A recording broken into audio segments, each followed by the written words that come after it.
I'd like to welcome everyone to our webinar on Facing the Facts, what an interreligious survey of 15,000 faith communities says about congregational health. My name is 𝗚𝗏𝗚𝗀𝗃𝗀𝗃. I teach at Princeton Seminary, and I also serve as the editor for Theology Today. This conversation and this partnership came about partly because of my interest in the intersection between theology and social science as a practical theologian, and my increasing conviction that all theology is contextual. That is, it arises out of context and it also speaks to context. It doesn't hover above the air or above the ground in the air. Hopefully, theological reflection in multiple religious traditions can be shaped and grounded by empirical research. I like to also think that maybe theological perspectives could add something to the social science conversation. More specifically, this webinar today arises out of a partnership between FACT, Faith Communities Today, and Theology Today, which culminated in a themed issue of Theology Today in October 2021, just a few months ago, where we shared out in that issue some of the findings from the FACT research, though by no means not all of it, because there's a lot more to share. And it was the first time, actually, in the history of Theology Today since 1944 that we have focused on quantitative empirical research as a question and as a resource for theological reflection, particularly about ecclesiology and the nature of religious communities. Your registration for this event gives you access to that issue for free.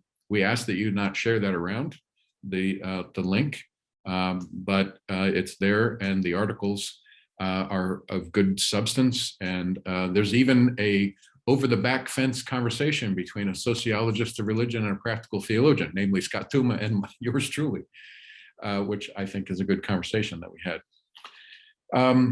This is a collaborative venture. So with Scott and Sarah Brown and Allison at FACT and Hartford, this is made possible. Also with the FACT leaders, some of whom you'll hear from today. Also, we have responders who are not necessarily directly involved in FACT, but have been partners in other ways with Princeton Seminary or with various research that we've done. Also, I want to say that this arises because of the partnership with SAGE, who is the publisher for Theology Today. And I can't see her, but Kate Finn, I believe, is participating in this event, and she's the editor at SAGE with whom we work, and it's a great joy to work with her. And if anybody's looking for a host for a journal, I would recommend SAGE, and particularly to work with Kate Finn. And she made a lot of the access, she made all the access possible to that special issue. So let me just close my few remarks here by saying that we will, after we hear from 𝗚ощ𝗿𝗃𝗀𝗃 briefly, we'll have 5 brief presentations. We're going to keep people to a 5-minute window. Then 2 respondents, Greg Smith from Pew and Bob Smetana from the Religious News Service. They will also be brief and pithy, I'm sure. And then we'll open it up for 30 minutes of question and answer. You can post questions through the Q&A feature of the webinar. And if you have a question directed to a particular presenter or responder, maybe you could just signal that when you type your question. So welcome. And as with you, I'm looking forward to learning more about what's happening in congregations out there in the United States. 𝗚ощ𝗿𝗃𝗀𝗃, over to you. Thank you very much, Gordon. Let me switch the screen share. Hello, everyone. I'm 𝗚ощ𝗿𝗃𝗀𝗃. I'm the director of the Hartford Institute for Religion Research, and for quite a few years now, the co-chair of our Faith Communities Today project that is responsible for this relatively massive study that we did.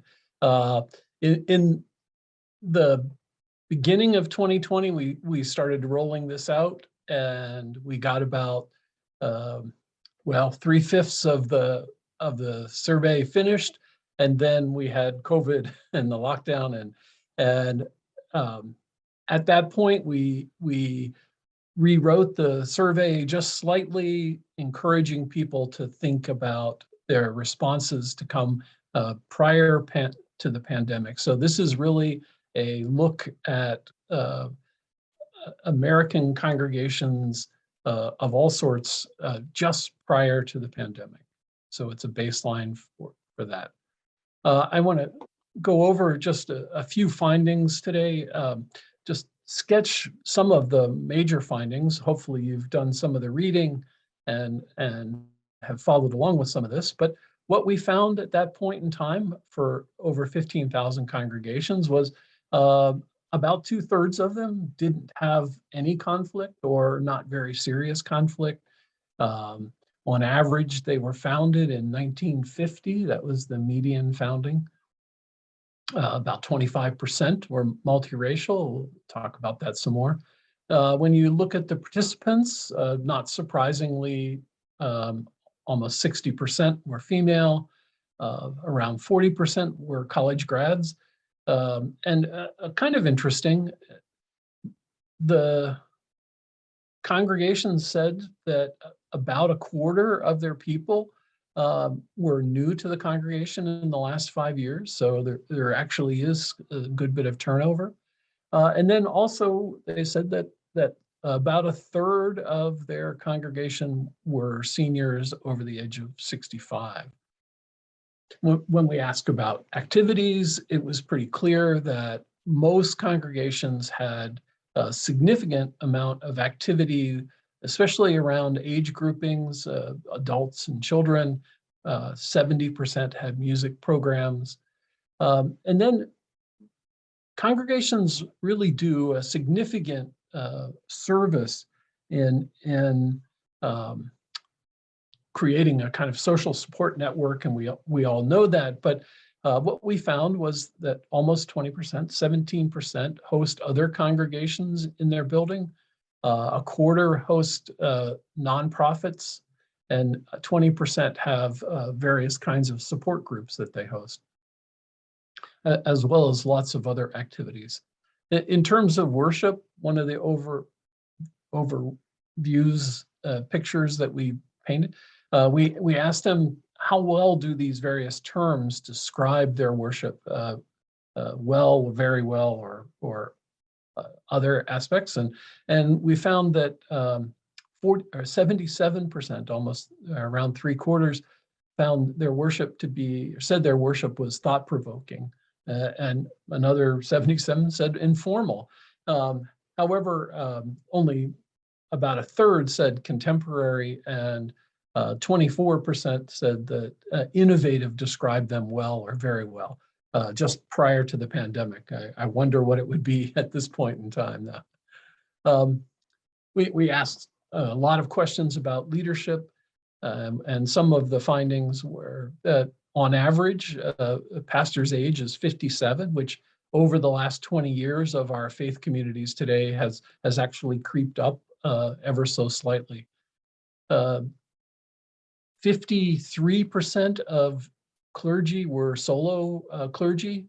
The majority of them full-time. 76% of clergy were full-time. And 31% had senior leaders plus other clergy as part of the leadership. Only 10% were female in this survey, and the tenure of these leaders was on average seven years. In terms of financially, the average income was $120,000 a year. And almost 50% said that their financial health was either good or excellent. And that was better than they had described their financial health 5 years before. Interestingly, at this point, prior to the pandemic, 58% said that they were active in doing online giving, that they actually had that available.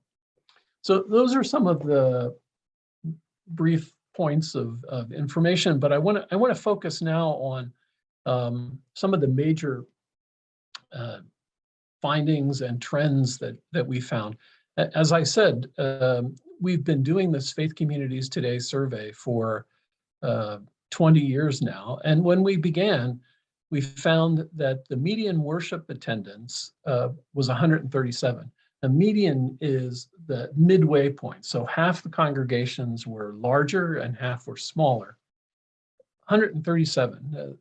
However, when we asked that question in 2020, we found that the median attendance had declined to 65. So half as much in 20 years. That's a challenging picture of attendance, and some of it, as Pew has pointed out, people are attending less frequently, but that doesn't account for that full drop that we see.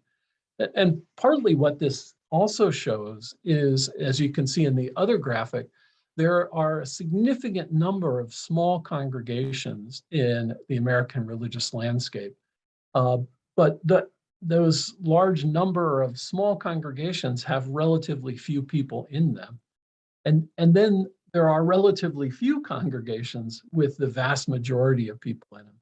And so for this 15,000 congregations that we have tried to claim is representative of the country as a whole, the top 10% of congregations really have about 70% of the people who would be attending on any given weekend, as opposed to the 44% of congregations that are 50 or less that only account for 6% of the attendees.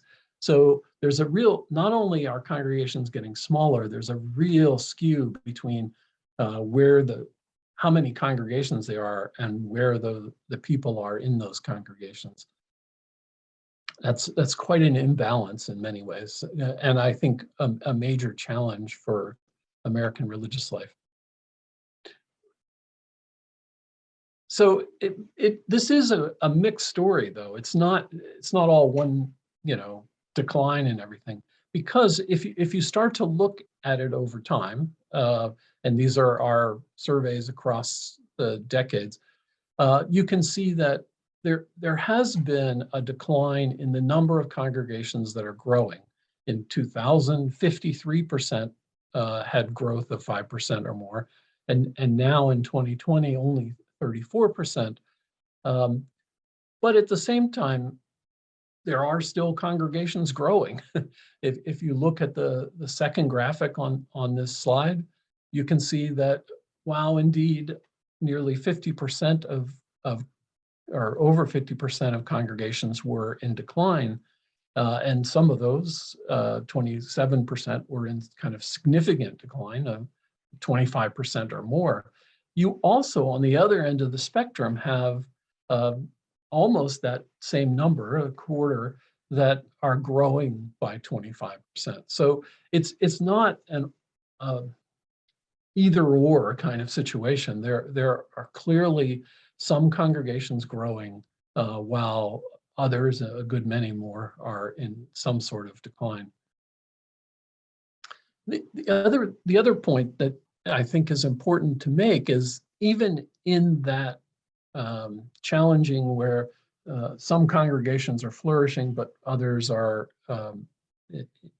in some difficulty, one would tend to assume, well, small have real challenges, and that is partly true. But if you look at a breakout across all different size groupings, you can see that in every size grouping, there are a significant number of congregations, somewhere from 30 to 40, that really do have quite a level of vitality and flourishing.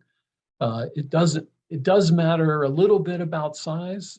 You can see the bars creep up as you go to larger and larger, but in fact, there are a group of congregation, and no matter what the size, that have vitality, or high on living out the faith, don't have much conflict, and claim to have high spiritual vitality. One of the other things, though, that we're seeing across time that I think is a little bit more positive than some of the size issues is that it's very clear from 2000 to 2020 that we have an increase in multiracial congregations. And by that, I mean 20% or more who are not of the majority race.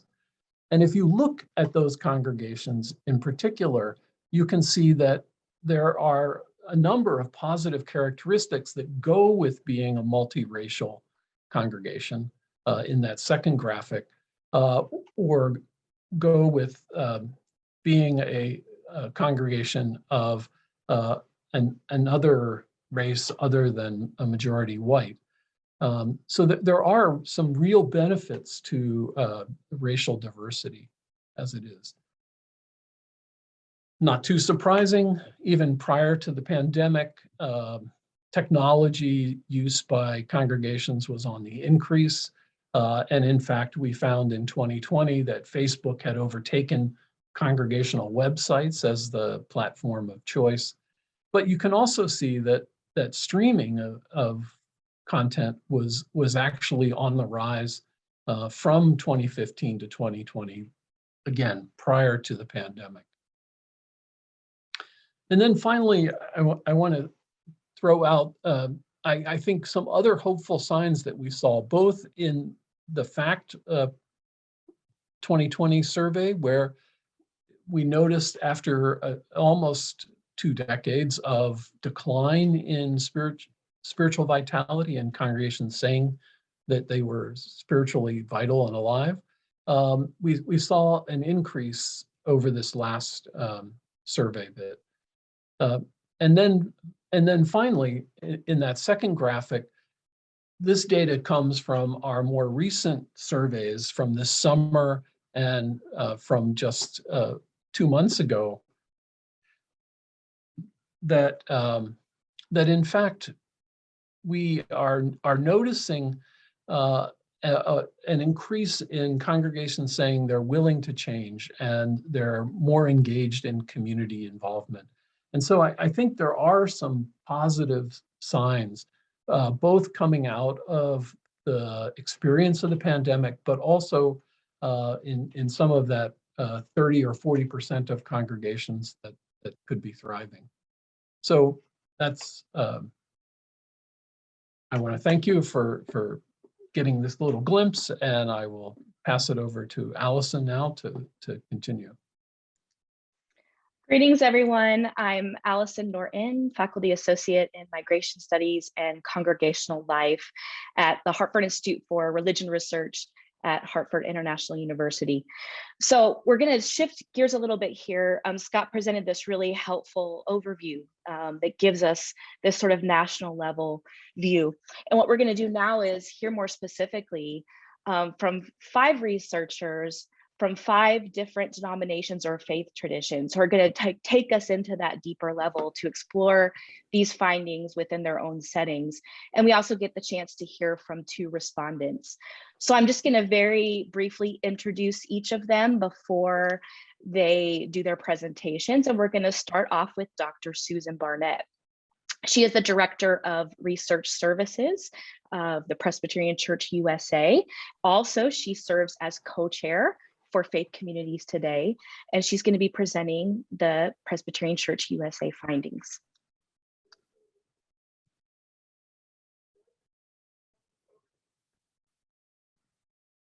Susan, you're muted. Yes, and I'm trying to get the screen to share. It's a little slow in moving over.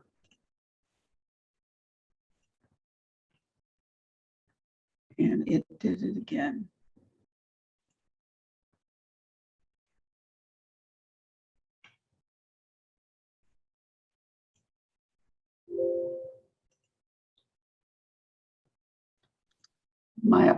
My apologies to you that my screen does not want to Susan, share. what about we shift to the next presenter and we come back to you for the sake of time? Okay. That is Okay. fine. Please That'll do give you that. a second. Yeah, okay. So let's go to Dr. 𝗚𝗚cie𝗁𝗂𝗶. She is the director for the Center for Analytics, Research and Development and Data for the United Church of Christ. So she'll be presenting the FACT 2020 United Church of Christ findings.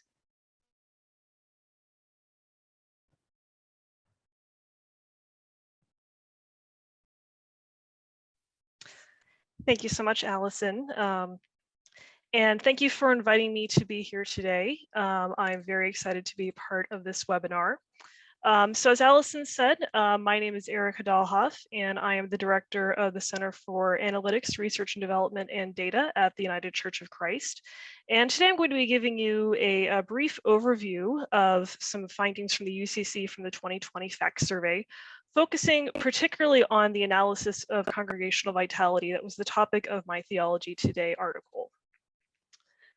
So here are a few summary results on the UCC before I move into congregational vitality. While the UCC was founded in 1957, the constituent denominations that became part of the UCC are much older. Our mean founding year for congregations is 1875, although we have congregations dating back to 1616 and congregations founded as recently as last year. Most of our congregations would be considered small congregations by worship attendance, with mean attendance at 67 and median at 50. So I think this is fairly consistent with some of the things we saw in the overall findings. While congregational buildings in many cases were built with generally higher and can seat people far beyond average attendance, approximately one and, sorry, let me get that back up again.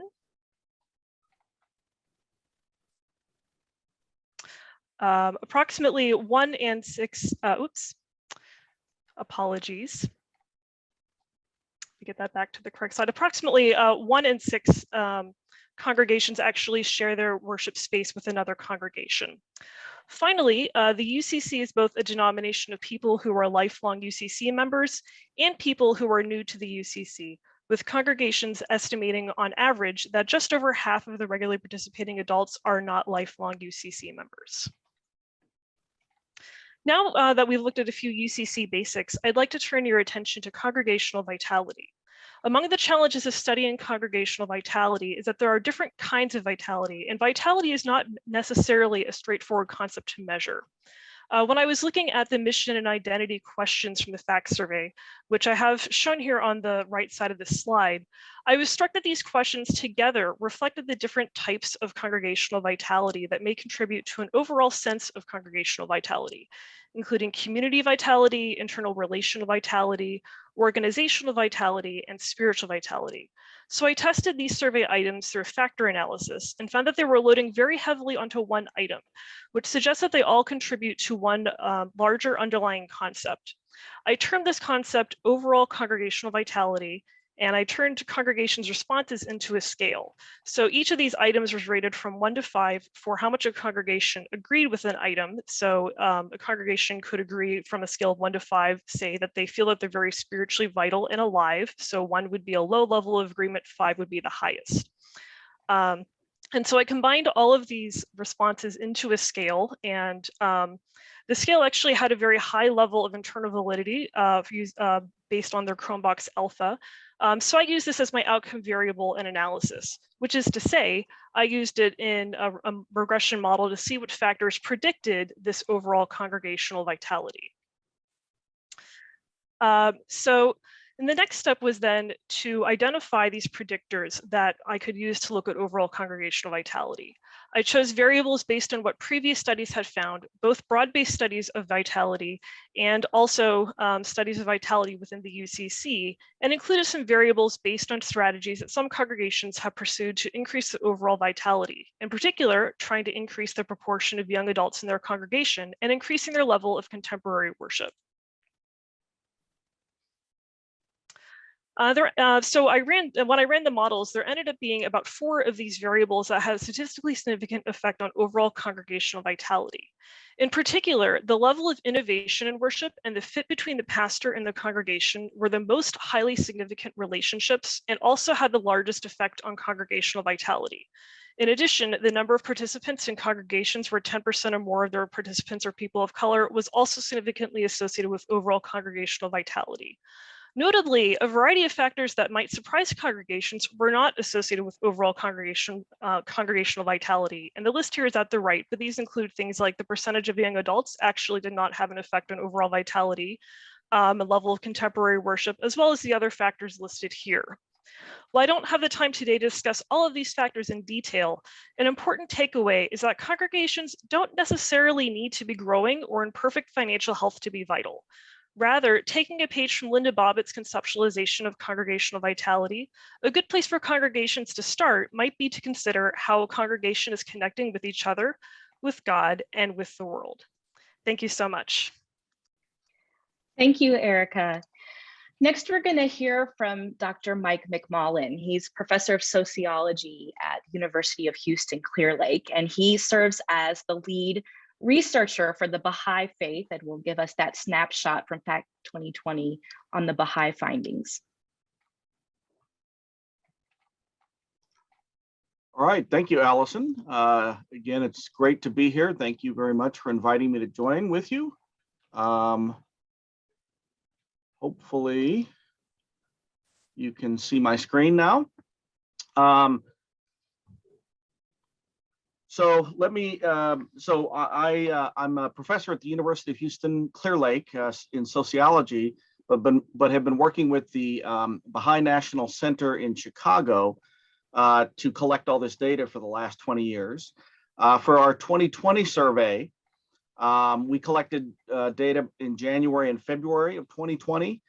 So it was all pre-pandemic data collection.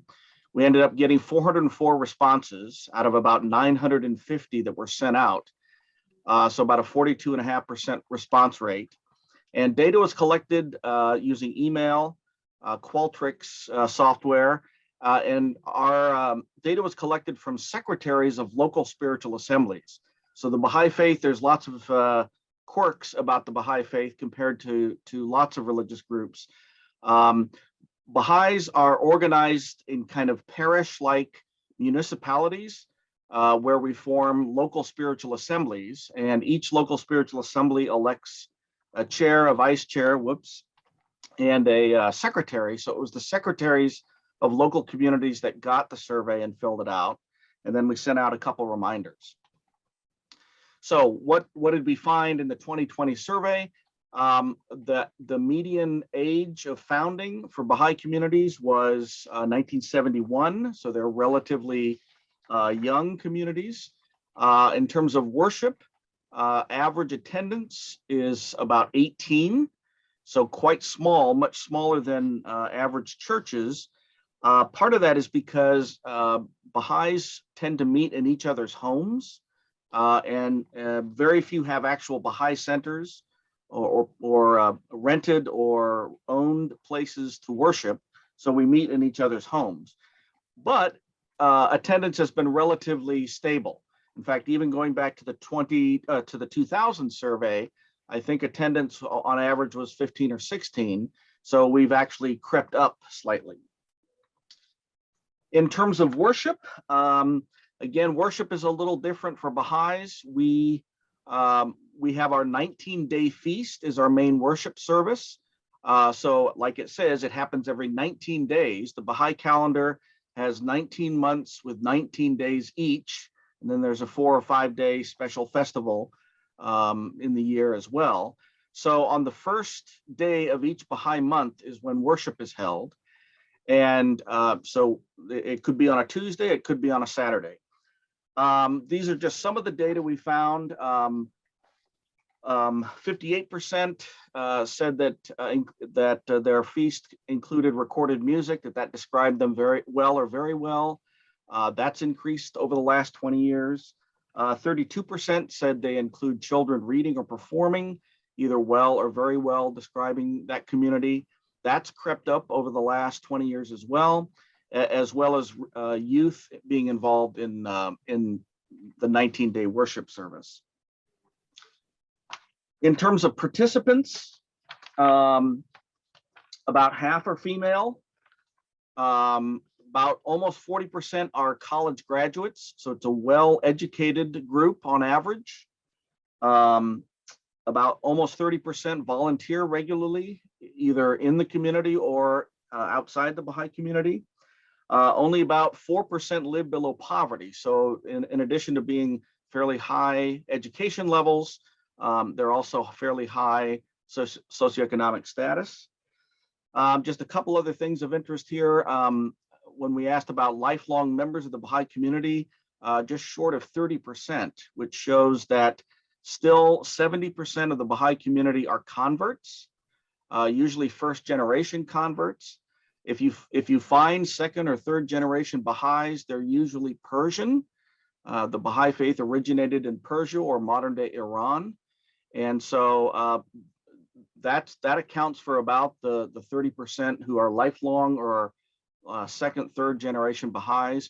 Most are converts. And as you can see, almost 15% of the community are immigrants. Leadership is also a little different in the Baha'i faith. We do not have clergy. And so we elect a local spiritual assembly in every municipality. These are 9 Baha'is who are elected, men and women, to the local assembly. As you can see here, I have lots of data about this, but I won't show it all here.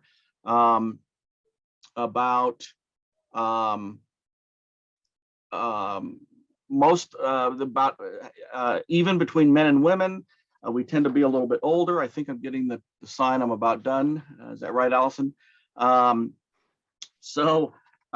Just real quick, I'll show this last slide about programs. Baha'is tend to have educational programs and not so many food pantries and clothing pantries and so forth. And at the bottom, you can see the 4 things that Baha'is have been focusing on for the last 25 years: interfaith devotionals, children's classes, junior youth classes, and then what we call 𝗬𝗺cie study circles, which are attempts to educate the wider community about the Baha'i faith. All of those have been increasing over the last 20 years. So I'll leave it at that. Thank you very much. Thank you. Next, we're going to get to hear from Rabbi Dr. 𝗚𝗏 who's going to present the synagogue findings. He is president of the Synagogue Studies Institute and a trans-denominational rabbi. Thank you, Allison. Synagogue report. Let's dive right in. Synagogues are stable, contrary to media reports that say all is doom and gloom in the synagogue world. 40% are growing, 40% are shrinking, and 20% are steady. Now, this doesn't negate that there are a considerable number of synagogues that are closing and merging. But on average, on the median, there's stability. One of the things I'm wondering is if that trend that Scott mentioned, that 70% of members are attending the largest 10% of churches, is now working its way into the synagogue world. Don't know yet, but it appears that that might be happening. I think it's fascinating. This, I believe, is the first time that FACT looked at founding date, and then when congregations moved. And for synagogues, this was really fascinating. Synagogues followed the suburbanization of America. But what's more fascinating than the 50s, when the suburbs opened up and synagogues moved to the suburbs, is a third of synagogues have moved since 2000. We're thinking this is the new synagogue frontier. This is the new generation, or the next generation of synagogues. Something else that I think is new to the 2020 survey: 5% of respondents reported no permanent location. This is very new in the synagogue world. It was always building first. And I don't believe we're doing that anymore, or at least started to. I want to emphasize that all our data was taken pre-COVID. And in the 2010 survey, synagogues lagged behind the church world in adopting all technologies. And in the 2020 survey, in many of them, synagogues were ahead of the church world. What was really fascinating to me is before COVID, 38% were live streaming services and 52% were already using online meetings. So in some ways they were prepared for COVID. The other high interesting piece was 66% were using online giving. That's really in the last 5 years. Only 72% are using websites. That's actually down from 2010. As Scott pointed out, Facebook seems to be the point of contact for most online presence. However, the use of Instagram, texting, blogs, and podcasts is pretty dismal.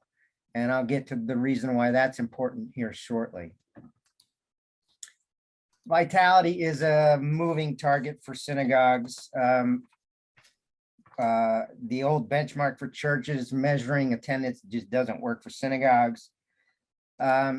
And as this is self-reported data, 83% identify themselves as vital, 48% agree, 35% strongly agree they're willing to meet new challenges. We need to dig into this a little bit. And I would invite folks to check out the 2018 fact report on vital congregations. We are using a new UJ Federation Brandeis definition of vitality, and I'm not sure how much that's gotten into the community. This was very surprising to me. 54% of synagogues report they're actively involved in their communities, and on all scores other than having another congregation use the building, synagogues scored higher than the total congregations. Totally unexpected, and good news. Young adults, lots of talk, little action. This has dominated the Jewish sustainability continuity conversation for 15 years. Synagogue 3000, the predecessor to the Synagogue Studies Institute, did this work in the mid-2000s. It has remained the topic of conversation. However, 55% reported no emphasis on young adults, and only 38% some emphasis. Why? We think in part because synagogues aren't where young people settle. There's still a lot in affluent areas where young Jewish adults can't afford. Interestingly, though, in the age group of 18 to 34, membership is up 12% over to the 2010 survey. So even though synagogues haven't done a very good job at engaging this demographic, they're joining more than they were before. We are hard on rabbis, and the age and gender of rabbis is not representative of our community. 94% are men over 50. If we look at ordination statistics in the reform movement over the last 10 years, 55% are women, and the conservative movement, 44% are women. It's clear to me that women have not reached parity in pulpits, and that we're not producing enough pulpit rabbis for future congregations. Also interesting, 45% of respondents said they were sole clergies.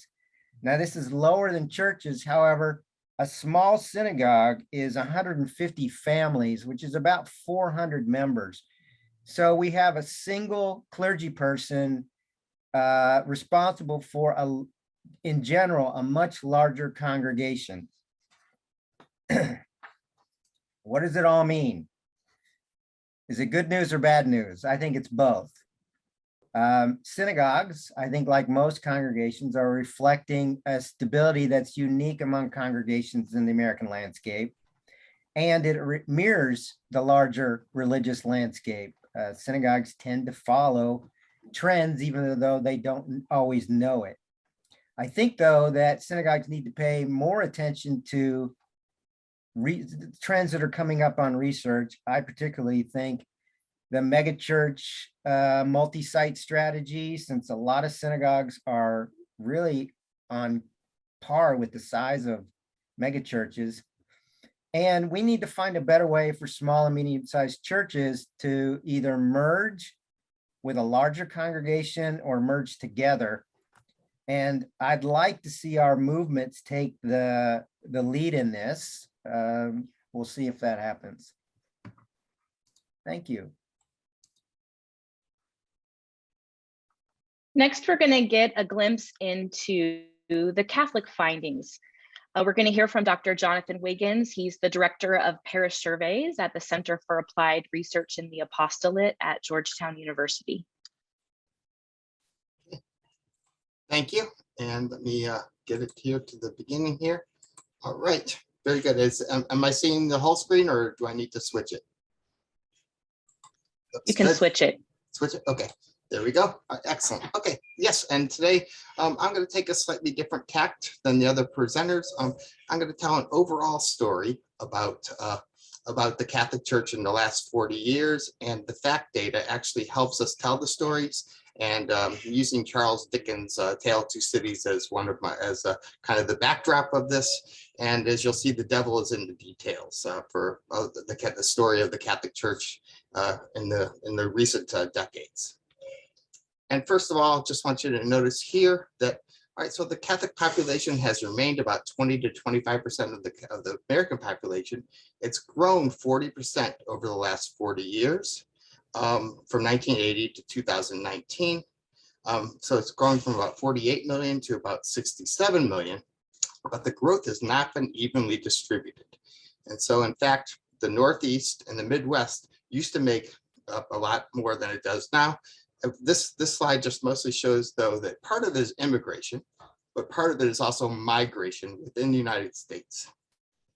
And in particular, among Hispanic Latinos, Black and Africans, and Asians.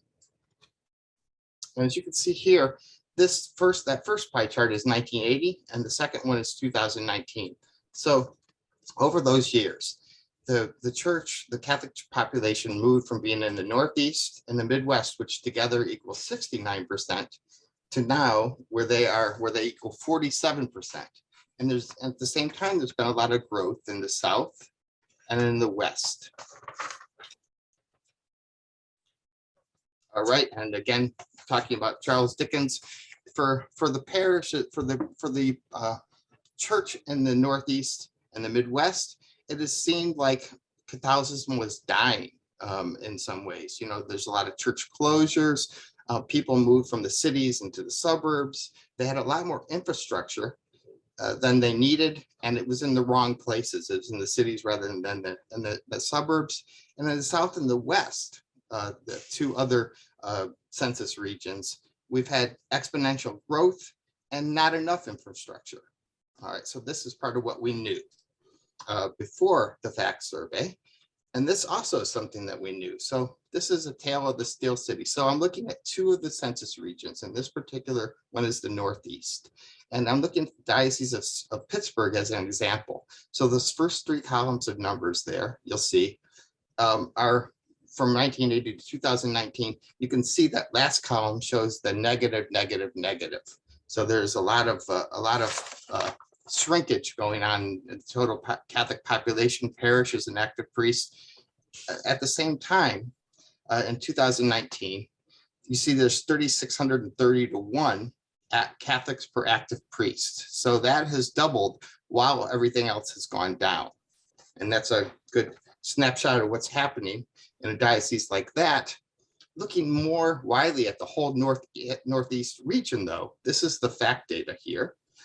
We can see that the big graph there shows the green bar is the parishioners and the black is the pastors.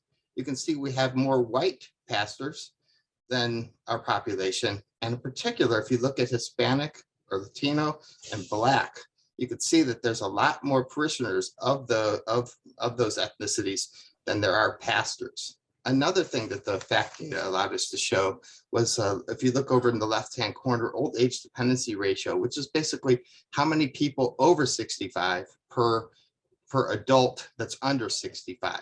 And as you can see for this region, it's a 1-to-1, and that's not a formula for growth, if you know anything about the old age dependency ratio.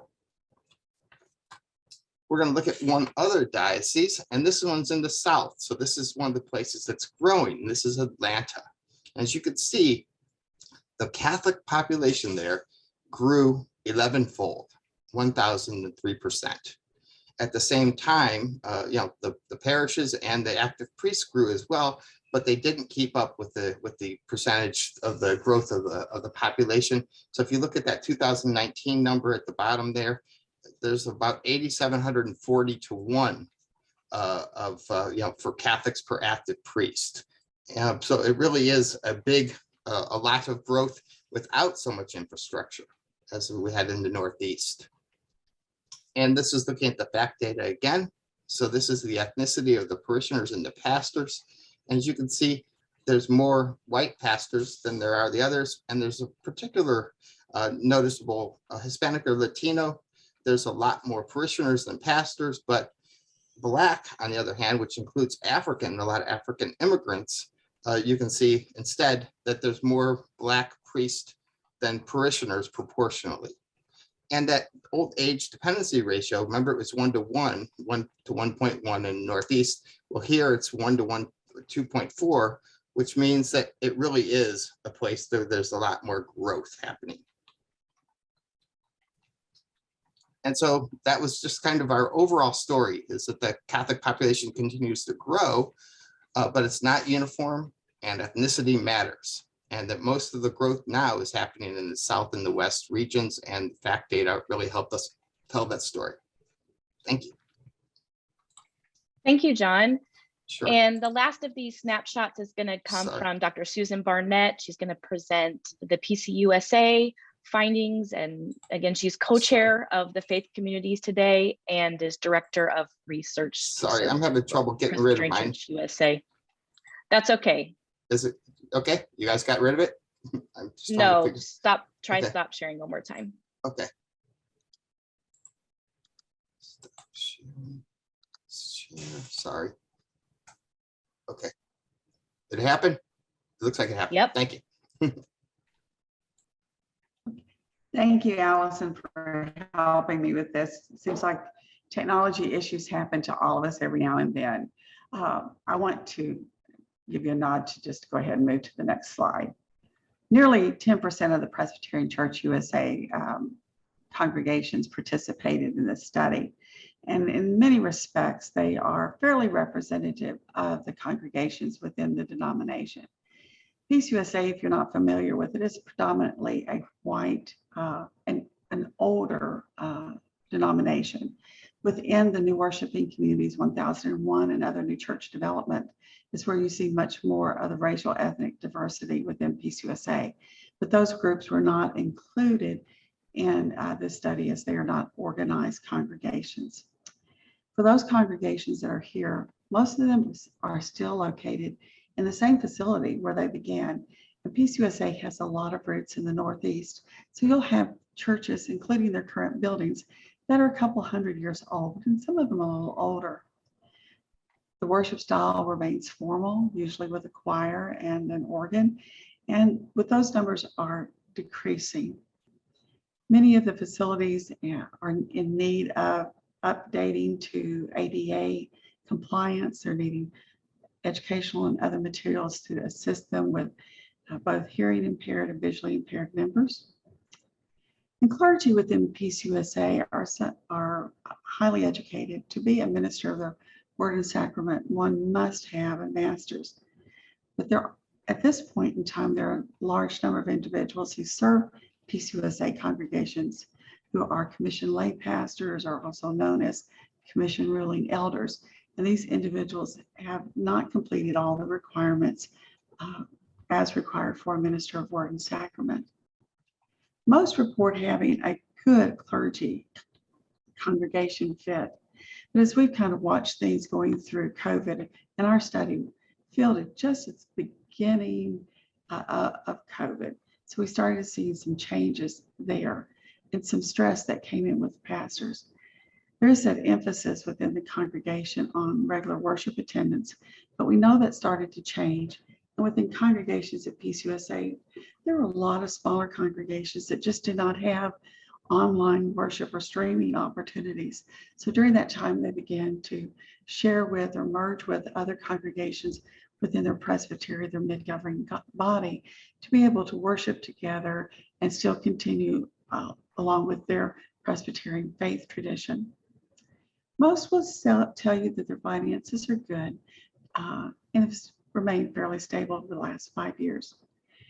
They'll say they'll avoid political conflicts, but Presbyterians have always been involved in social justice issues.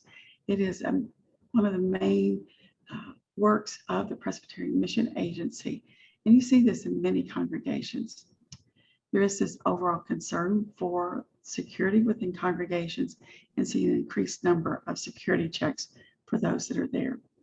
And partly as a result of COVID, we think this is why we've seen an increase in newsletters, Facebook, and Zoom, and will change.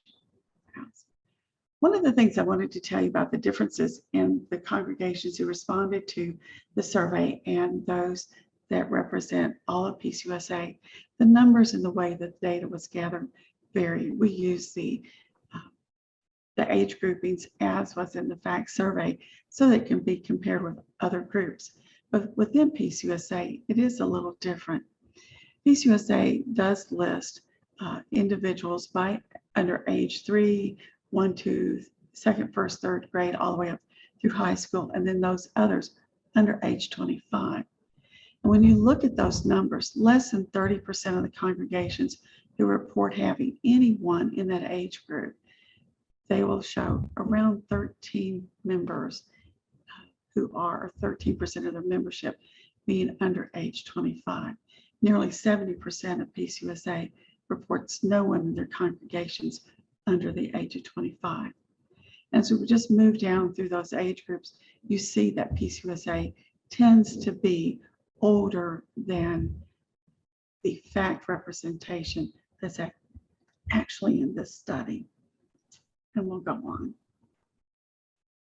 When we looked at finances, we saw that congregations remained fairly much the same over the years. There was very little change, and we were able to look at those congregations. Those that were in some difficulty a few years ago still remain in some difficulty. One of the things that I can tell you about online giving from the Presbyterian Foundation is that the foundation would have 10 to 15 requests on a monthly basis prior to COVID to help establish an online giving network. As soon as COVID hit, we started seeing at the foundation around 400, then 500 requests per month to establish online giving.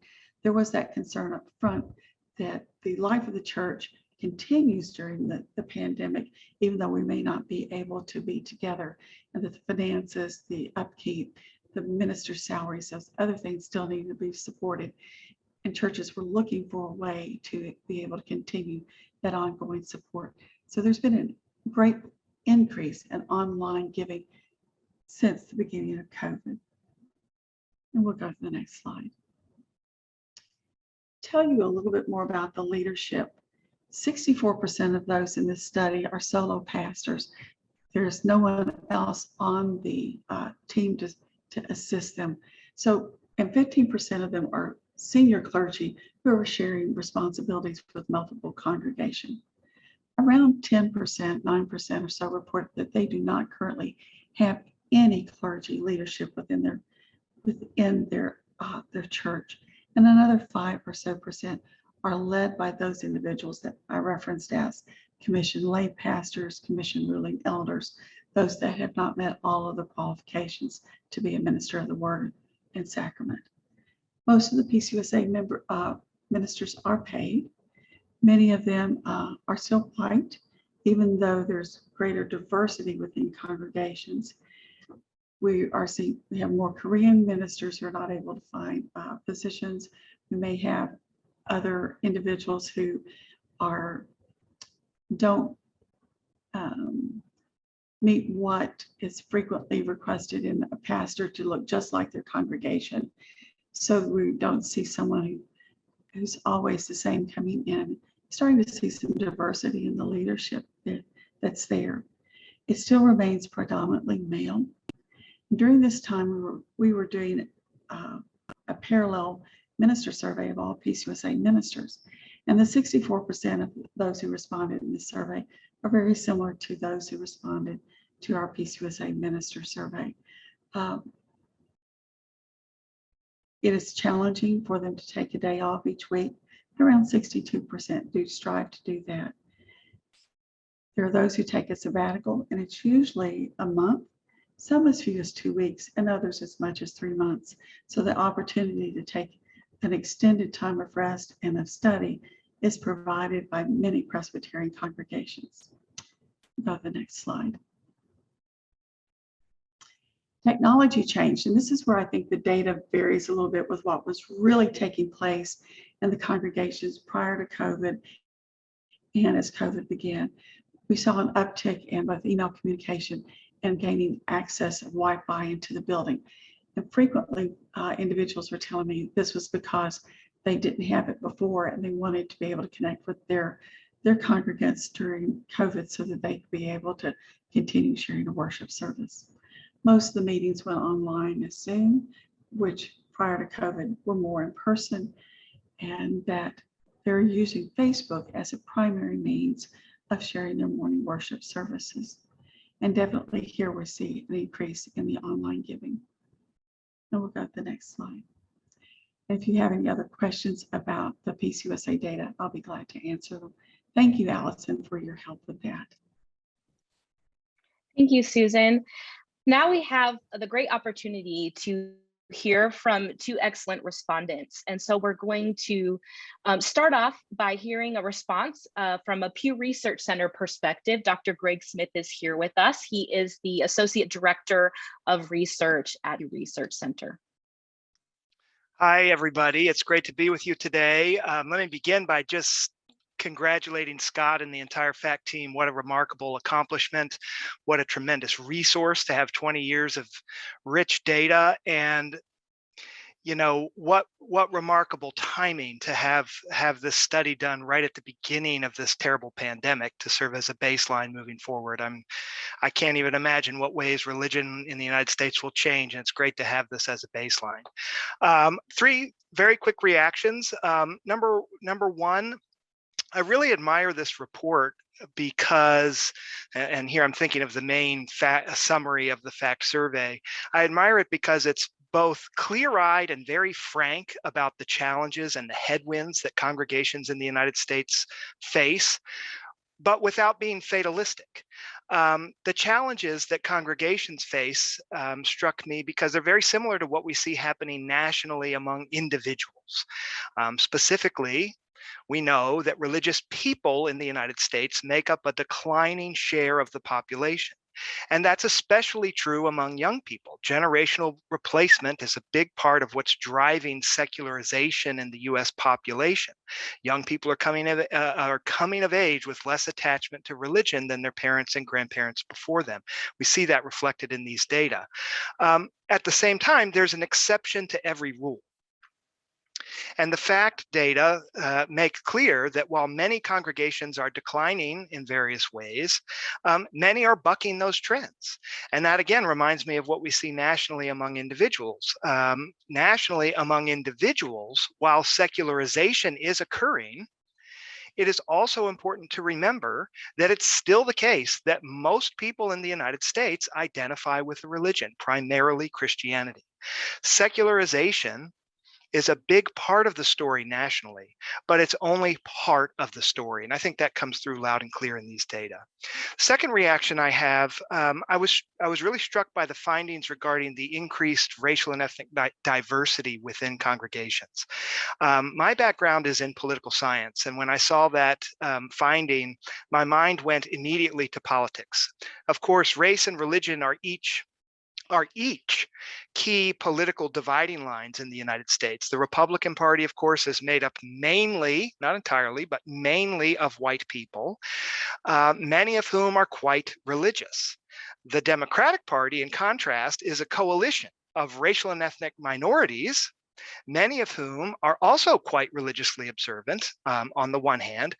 And the other part of that coalition is white voters, many of whom are not religious at all. They're quite secular. And so I wonder, I just can't help but wonder, I don't have a prediction, but I can't help but wonder what this increasing racial and ethnic diversity within congregations might have for our politics. In particular, could it serve to be a tempering force on so much of the polarization we see in American politics? I don't know, but it'll be interesting to keep an eye on. And then finally, just a final observation is really a question. I wonder if maybe people on the fact team have already looked at it. If not, maybe it would be fruitful to look at it moving forward. I was intrigued reading over the results by the demographic correlates of the patterns in the study. As near as I can tell, it sure looks like some of the decline that we see in congregations is produced as a function simply of where people live. As people have moved away from rural areas and small towns in favor of big cities, metropolitan areas, the congregations that are left behind can struggle. So that's one kind of thing that must be happening. Another kind of thing that certainly is part of the story is that other declining congregations might be challenged not so much by where people live, but rather by what people believe. So religious believers make up a declining share of the population, and that has implications for congregations.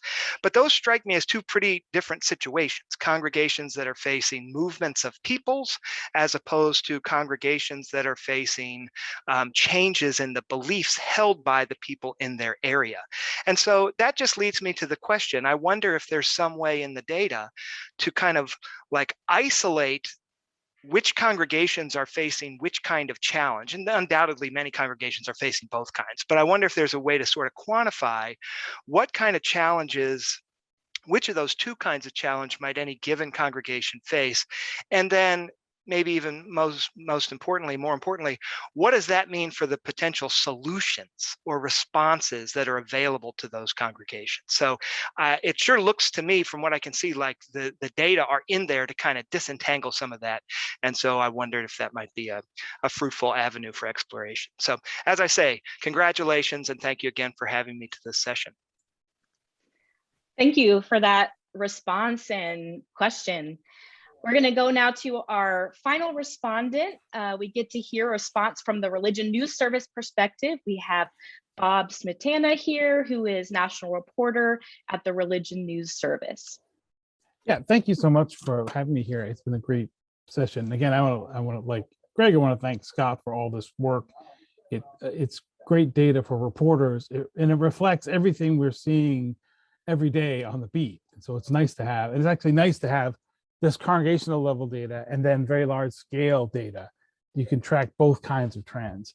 One of the things I think that this helps is, or get at, and it's the question that Greg was asking is, what's causing decline that's external to the congregations?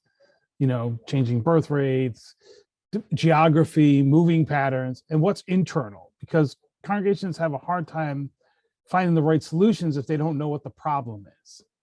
And this is something I'm thinking a lot about because I'm working on a book on this whole project, on the changing religious landscape. And So I'm in the middle of revising it. So this is all I've been thinking about for the last year.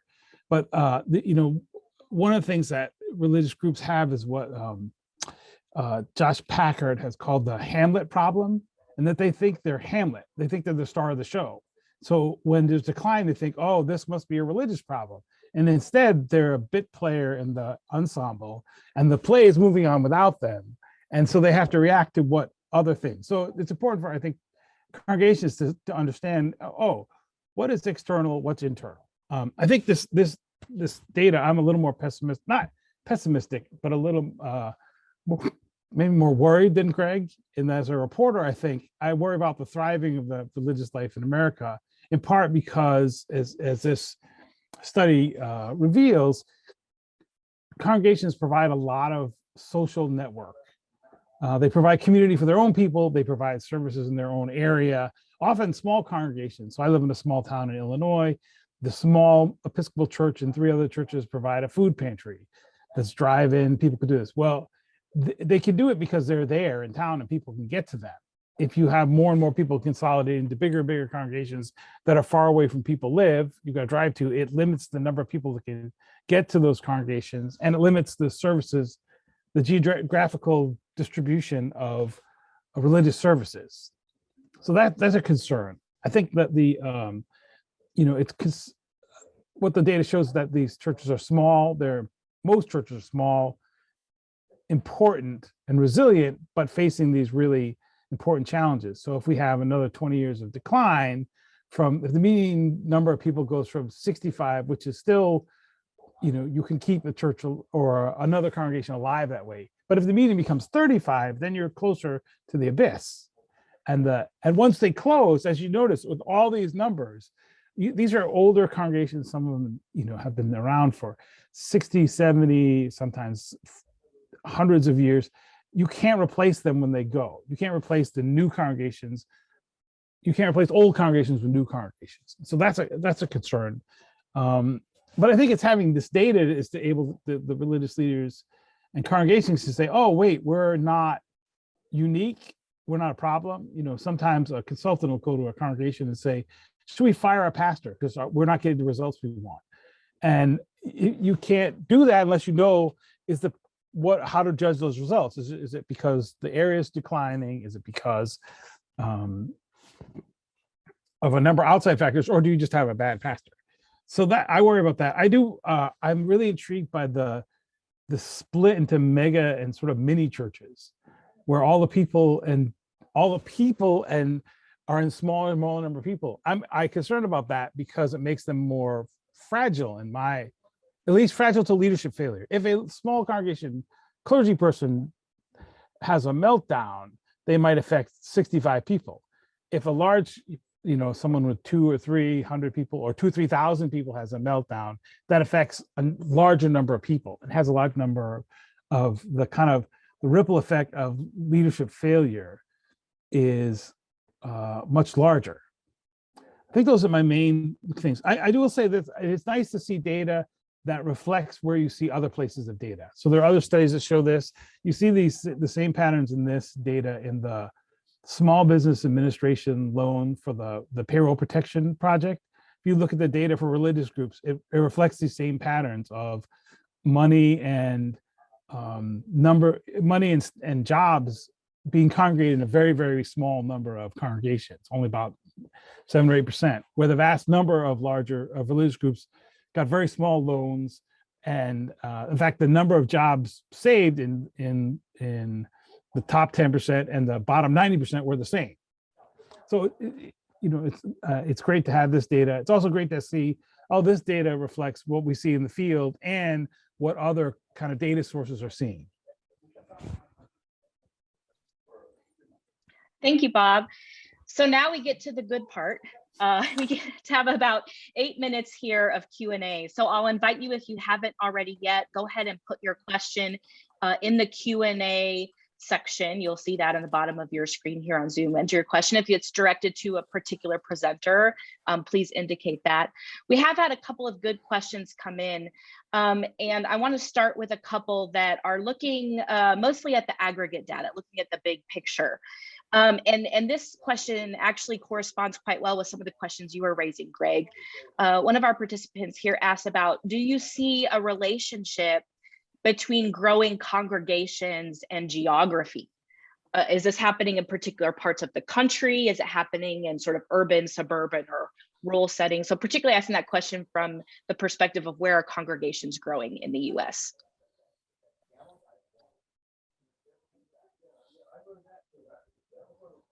Scott, do you want to start us off there?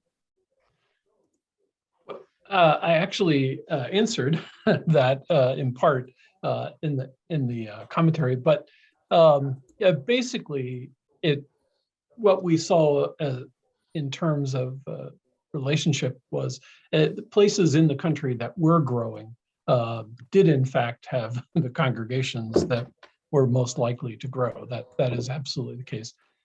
So I mean, I think some of what Greg suggested is actually happening. However, the shrinking size of congregations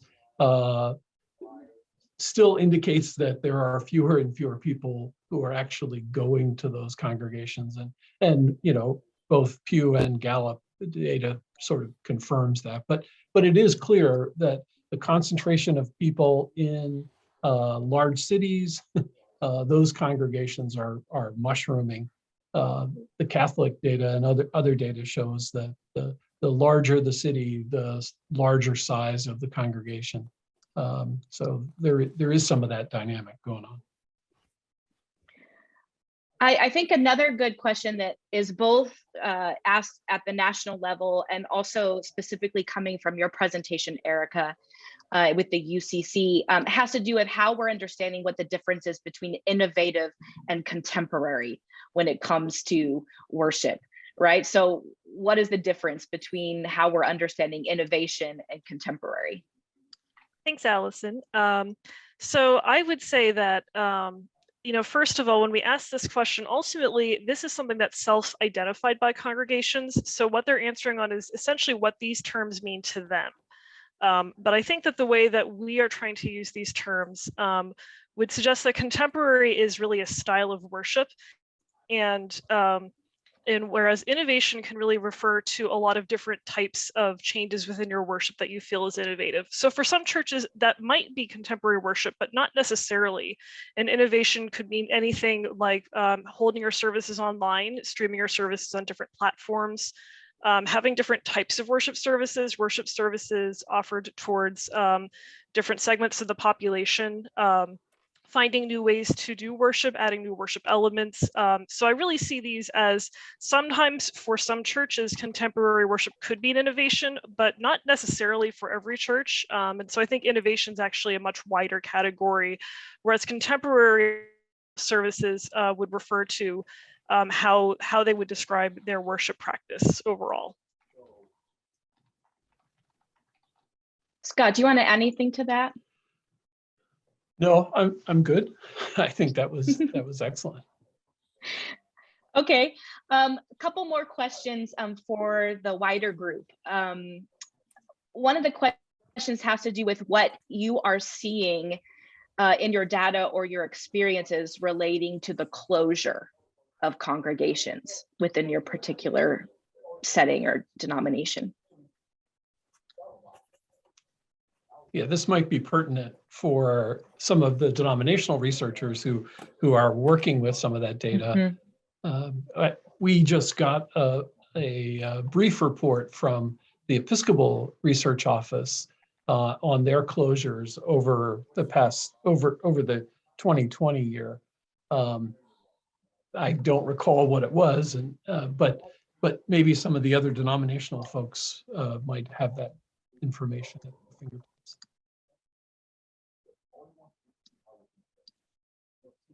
Anybody want to jump in there, Susan? I know when we first began with COVID, we were doing a daily survey of congregations to see where they were financially and what they saw their future might be. In that first wave, where there were around 3,000 congregations who responded, that would have been the end of March, 1st of April of 19. we saw 156 congregations say would be what would cause them to need to close. And these were congregations who were saying they had less than 10 members and had not had a full-time pastor. So those were a couple of the predictors that we're kind of watching for the very, very small church size and without an organized leadership within a PCUSA congregation.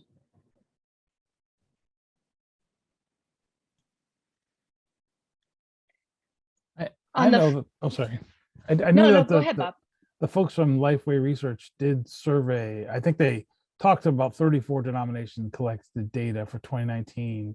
They had a number of about 3,000 Protestant congregations shutting down.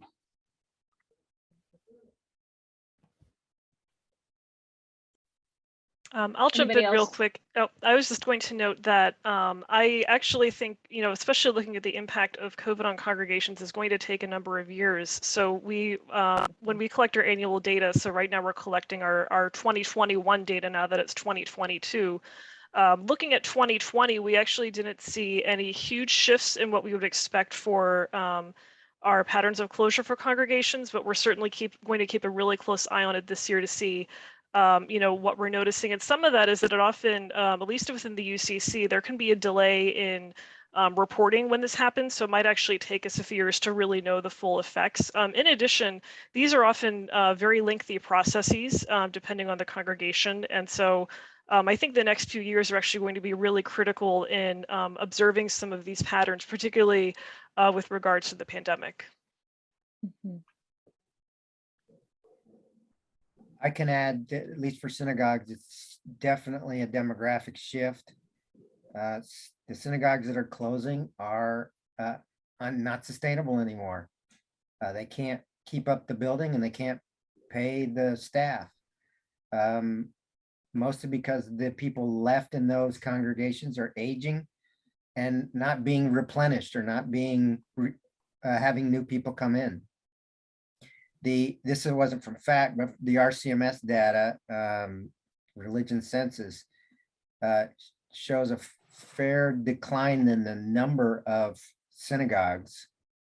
I haven't yet correlated that to location, but I think Greg probably nailed it. It's going to be very dependent on parts of towns, new suburbs, exurbs. It's where people are moving and where they're not living anymore. Seems to me that part of the elephant in the room is the rise of the nuns. And part of it's geographical change. I think that's very illuminating. I especially appreciated the Catholic data, which showed a movement to the south and the west. But there is a loosening of commitment to institutions, at least institutional religion, on the part of millennials and Gen Z. Not necessarily lack of religious interest. I mean, Greg might be able to show some stuff from Pew about this, but I think that's something we have to talk about, is the connection with institutions or affiliation with an organized body. That's, again, different than just religious interest or do-it-yourself religion or something. And people are not necessarily less religious, although that might be the case, but clearly there's a lot less connection to institutions. And the generational replacement thing just means that this is like a snowball going down the hill, in my view. And I think we should somehow address this question.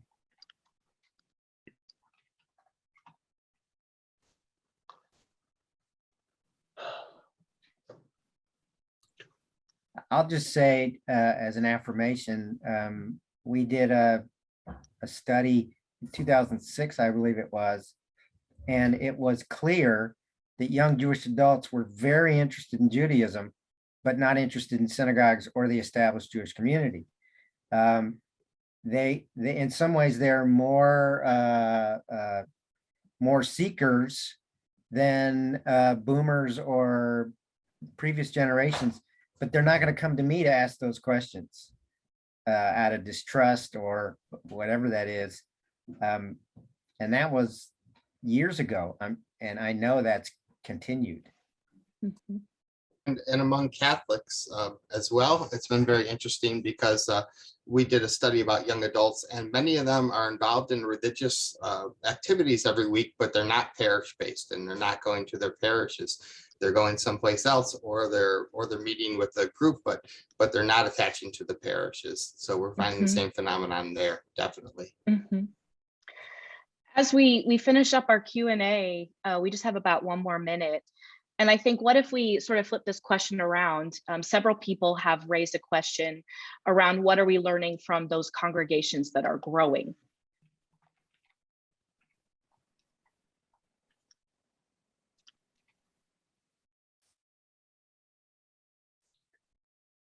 What are we learning from growing congregations?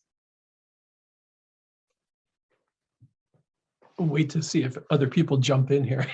No, I mean, obviously, and some of this is in the report. That's kind of where we end on an upbeat, right? In many ways, but I mean, I think it's very true. I want to echo back to a comment that Dave Rusin put in the Q&A, who is one of the founders of Faith Communities Today. Hey, Dave. I think his comment about in some sense, the pandemic has really caused all congregations, whether they were inclined before the pandemic or not, to think about how to change and to try to risk that change. What we see is as they are having to make change, it breaks up that kind of fallow ground, and there's more possibility for them to change. And I think that's in part, I agree with Dave, why you see this increase in vitality and an increase in willingness to change, but not a congruent increase in growth and numbers. But the attitude is changing. That was that last slide that I presented. It seems like that's what's happening. And clearly the correlates to growth are that willingness to change, that willingness to innovate, and experiment. And now with the pandemic, I think it's all that much more critical.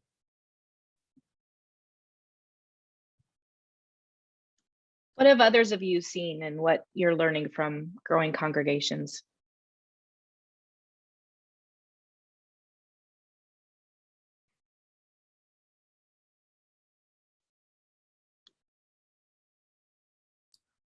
I actually have a question more than an answer. I wonder how many of the ones that are growing are just picking up from those that are dissolving or shrinking.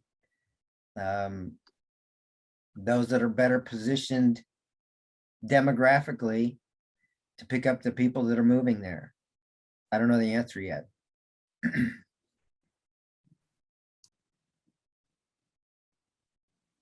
I know in Baha'i congregations or communities, I talked about that there's these 4 activities that the National Baha'i Center has emphasized the last 25 years. The communities that have engaged in those 4 activities, children's classes, youth groups, devotionals, etc., those are the ones that have grown. And so, in some ways, the National Spiritual Assembly's plan has, if communities followed it, it has worked. It's grown the communities. They also are those communities that are most vital, that signal that they're the most vital communities. Mm-hmm.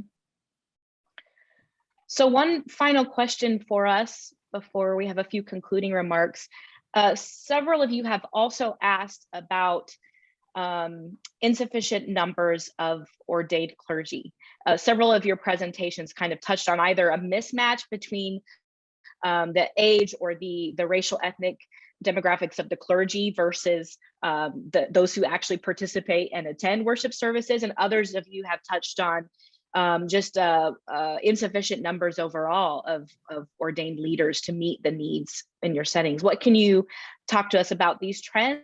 And there's a question about, is this leading to more joint or merged congregations in some instances?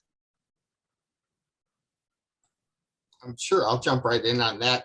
With the Catholic Church in the Northeast and the Midwest, there's a lot of closures, but at the same time, there's a lot of merging going on. So you might have, for some of those rural areas, you might have one congregation now for a county, whereas where there used to be 4. In the South and the West, there was a California parish that was built that would sit, I think it was something like 4,000 people. So the other movement is, with fewer clergy, is to have bigger parishes, and that of course is going to require more lay staff. And in a lot of ways, it perhaps theologically reflects what we want in some sense of the vocation of the lay person as well. But in a lot other ways, it's a little bit of a crisis, because in the Catholic Church, there's so much emphasis on the sacramental nature, and who can perform that is the clergy. Mm-hmm. Thank you, John. Well, we're going to go now to a few concluding remarks from Gordon and from Scott. Okay, well, we'll go in that order. First, I think this has been very generative for thinking theologically. I'm not putting my theologian hat on, because you can't get everything for leadership just by reading texts.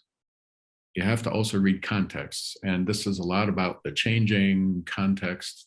And I know Scott is working on a big project funded by Lilly, what's the effect of the pandemic? And that will be also quite, I think, illuminating. But it informs how we think about what is the problem that religious leadership is trying to address. And it also impacts the way we think theologically. So, if a church closes in a town where there used to be a factory in the Northeast, how is that thought about normatively? Or, that grief and so on, should that be in some way celebrated, or is it something to, because of the witness of the past, or is it something you wring your hands over? To what extent are sociological and human factors involved, and what are the divine factors, however we think about that? I just think that this whole conversation really enriches and grounds theological reflection and leadership strategies for religious leaders in a way that's really quite helpful. Doesn't necessarily provide all the answers, but at least keeps it rooted in a very helpful way. And so I look forward to reading more of the results from FACT and others who are researching what's happening. What are the facts on the ground, in other words, in American religion today? And I'm just grateful for the presenters, for Sarah and for Allison, who have helped to keep the conversation moving along. I'm grateful to Kate Finn at making it possible for us to have access to the October issue of Theology Today. You'll be able to access this conversation and also that issue subsequently, thanks to Sage and to the FACT leadership. And I'm grateful to Scott for his leadership in this and for our conversations. I know I've been impacted theologically in my thinking by engaging with really rich empirical quantitative data. And it's even helped me to situate research I'm doing through a Lilly grant on qualitative engagement with congregations. And I just think that this is so valuable and so important to get the lay of the land at the congregational level and also at the individual level, like with Gallup and Pew. And having that stereoscopic vision is necessary to figure out what does the theology actually mean when we get down to leadership approaches and understanding. So I pass it over to you, Scott. Well, that was wonderful wrap up there, Gordon. I have to say, my typical approach is to run away from anything that strikes of theology. But from the beginning of this project with Theology Today and thanks to Sage, it really has been a very fruitful conversation.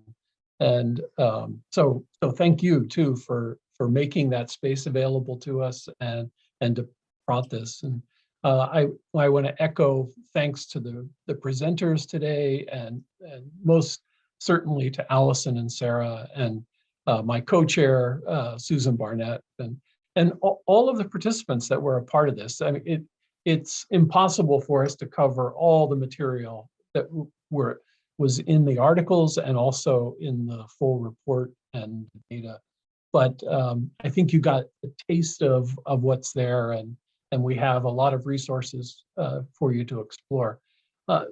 If you're not familiar with faith communities today, really do go explore the website.